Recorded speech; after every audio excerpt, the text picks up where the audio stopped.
president who ran on an explicitly pro-life platform.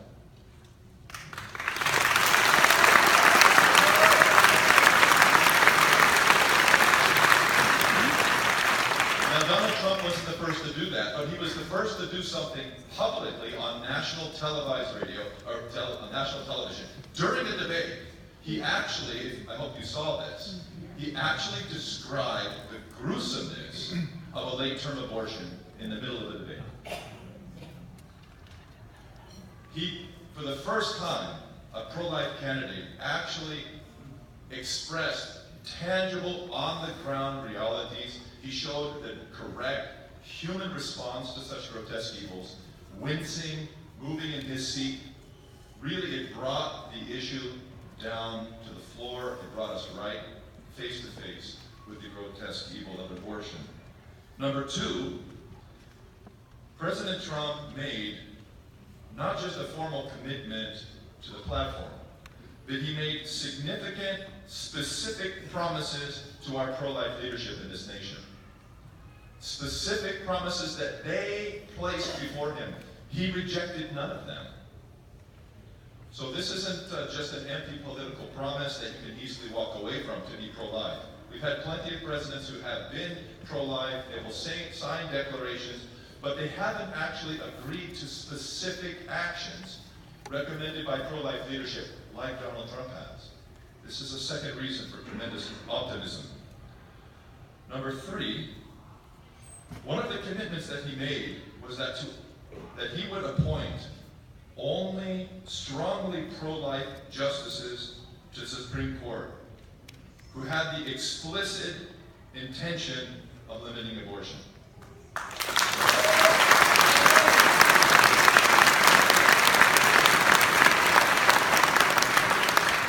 He actually published a list of 20 names, specific names, so that they could be researched by the pro-life leadership, so that we could vet them. And he accepted this list of 20 names and has promised to choose from this list. This is tremendous. Number four, he has promised to defund Planned Parenthood.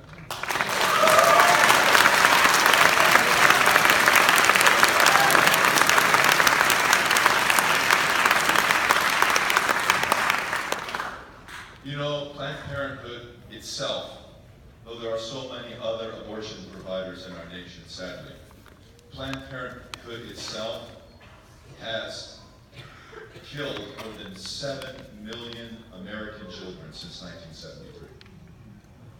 My wish is that the next generation would not even know the name Planned Parenthood, that they might only be able to read about it in history books, and that it might be wiped from American present history.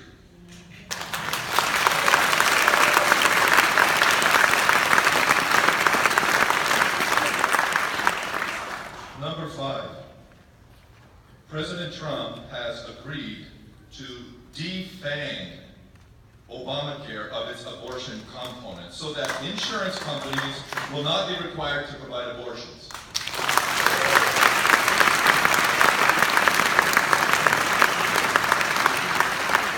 This, of course, means that Americans won't be forced to subsidize abortions when they are personally opposed to them. Number six, he has agreed to make the Mexico City policy that was established in 1984 under Ronald Reagan into law so that non-governmental organizations, NGOs, that support abortion will be stripped of all federal funding.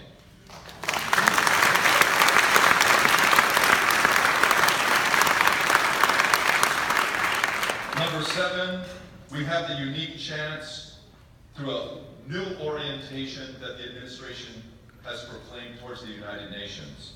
We have a chance to defund the United Nations Population Fund, which has been a leading advocate for the global promotion of abortion for years.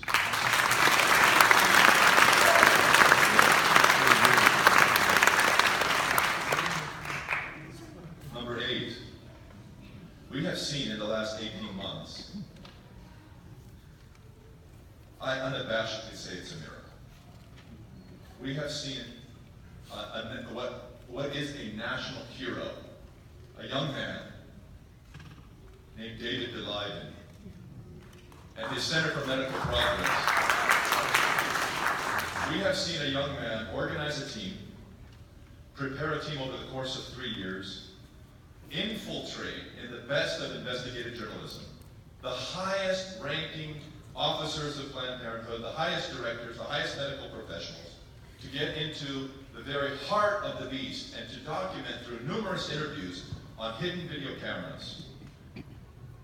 We have been able to witness a video expose that has pulled the veil back on the hideous nature of abortion and what's really behind it, and has unmasked the nefarious and evil, illegal trafficking in the aborted baby parts that has done more for the pro-life cause than anything in my lifetime.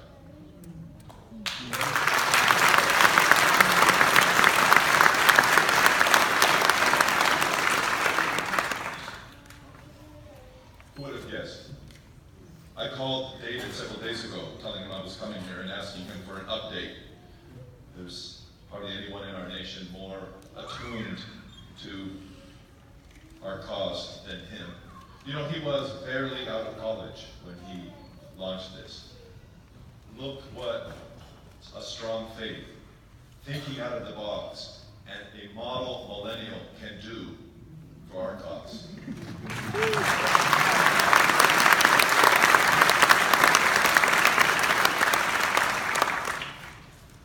Number 9, as a result of the incredible, courageous work of the Center for Medical Progress, our Congress, both the House of Representatives and the Senate, launched very serious investigative committee work. We have just received the full, complete reports from the U.S. Congressional Select Investigative Committee and the Senate Judiciary Report. The Congress's report is 427 pages long. The Senate's report is 100 pages longer than that. This report, an example, thank God, of government acting like government should, overseeing our laws, prosecuting and detailing immoral actions and un-American actions across our land. This report has not just documented the illegal actions of Planned Parenthood and their affiliates in the trafficking of aborted baby parts. It hasn't just done that. It's also produced numerous what are called criminal referrals. These criminal referrals have been delivered to the Department of Justice, to state attorneys general, and to local county district attorneys, documenting these illegal actions, recommending prosecution of Planned Parenthood and its criminal affiliates and partners over the course of this coming year. We have the best chance to hold these nefarious organizations to the fire. We've never had so much leverage as we do now.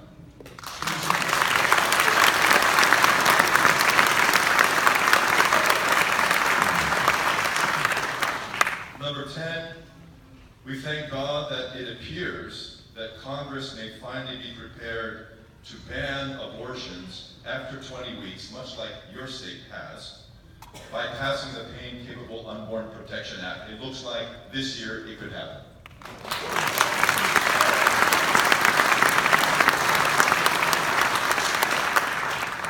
Number 11, we also are anticipating the passage of legislation, some of it has already been presented to the Congress, designed to protect the conscience rights of medical professionals. These are physicians, nurses, pharmacists, so that those who have moral objections to participating in abortion no longer will be forced to based on a threat of litigation.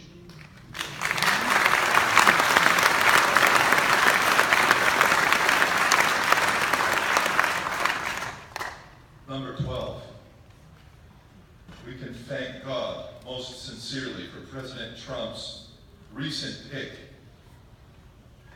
of Georgia Republican Representative Tom Rice to be the head of and Secretary of the Health and Human Services position, a strongly pro-life congressman who will oversee the whole area of American health and health services, something where in the past, under President Obama, was a major propagator of pro-abortion policies. We now have a very solid pro-life congressman at the head.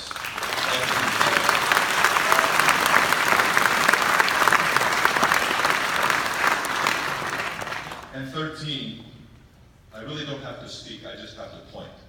Brothers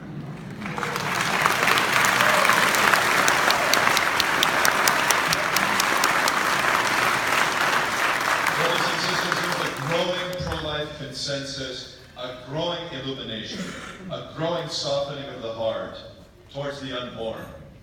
The mercy of God has come upon us and is increasing due to the prayers and supplications of his most pure mother and of all of those faithful who have been beseeching him for these mercies.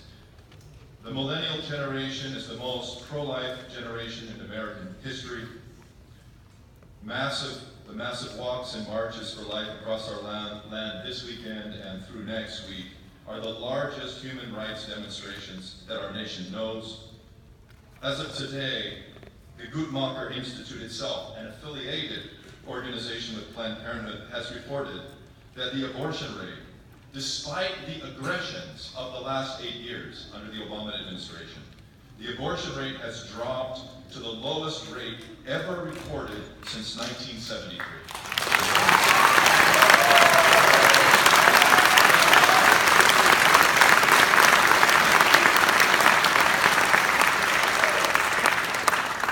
Just since 2011, the rate has declined 14%, and this is a result of the growing commitment of our citizenry to the pro-life cause and to the growing involvement of pro-life legislators locally, on the local level, the state level, and the national level. We can thank God for that.